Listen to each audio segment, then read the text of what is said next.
Hi everyone, welcome back to our channel. In today's video, I'm going to show you how to move layers in the Pixlr app. It is a very easy process, so let's dive right in.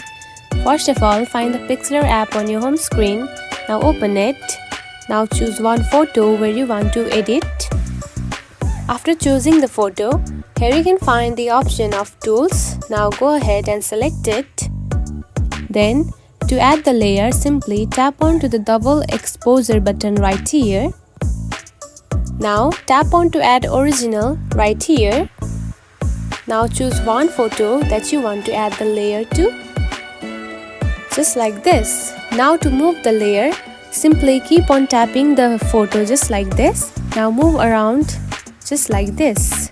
And you can also adjust the size of it by cropping it just like this. And that's it. This is how you can move the layers in the Pixlr app.